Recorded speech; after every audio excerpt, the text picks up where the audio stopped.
सिर्फ 35-35 हज़ार की डील, सिर्फ 35-35 हज़ार की कट्टियाँ कट्टे जड़ी शाम मर्जी लो 35-35 हज़ार। बिस्मिल्लाहिर्रहमानिर्रहीम, अस्सलाम वालेकुम। आप देख रहे हैं मेरा यूट्यूब चैनल अर्न फ्राम बैफलोर में, आपका मेज़बान अबू का शाह। अच्छा जी, आज ब्राह्मण वास्ते वीडियो लैके हाजिर होए हैं कट्टियाँ ते कट्टियां दियां। 1.5 मन के 2 मन के मन के कट्टे 7 जानवर ने, 7 इक्को कीमत जी पुट्ठे नाल माशाल्लाह जी। पहले नंबर जो फेम तुम देख रहे जी कट्टा है प्योर रावी के इलाके का कट्टा है, बड़ी नस्ली मज का माशाल्लाह कट्टा है।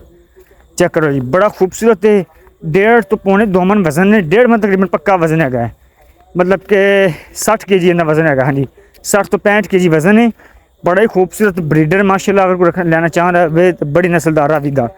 दूसरे नंबर पर कट्टी देख रहा है, चिटियाँ अखां ने, सोहनी कट्टी है माशाल्लाह, सोहना सिंह है तो बड़ी नस्ली मां दी दी है तो हैवी नूरशाह इलाके की है जी। बड़ी खूबसूरत कट्टी है जी, चिटियाँ अखां तो प्योर रावी दी है माशाल्लाह, बड़ी खूबसूरत है। उस तो बाद जी जी देख रहा है झुटी इन्नी थलों थान थुन दिखा देने माशाल्लाह, बड़े खूबसूरत ने।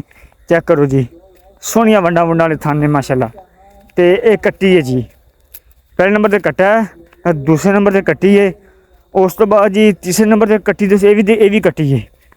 चेक करो जी, चिट्ठियाँ अखां ने, इहदा वजन तकरीबन मन सवा क मन होना है, तकरीबन 50 kg के लगभग। तो ये कट्टी है जी।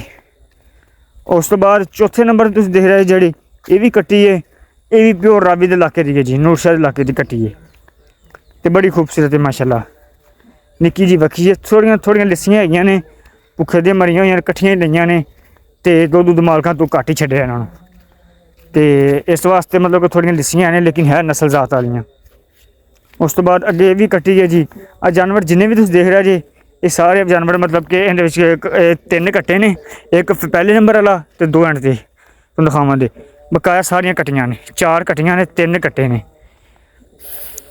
तो जी इन्हां दी कीमत हैगी 35,000 रुपया पुट्ठा है, तो 35,000 रुपया पुट्ठा है, तो 50 किलोमीटर की डिलीवरी फ्री है।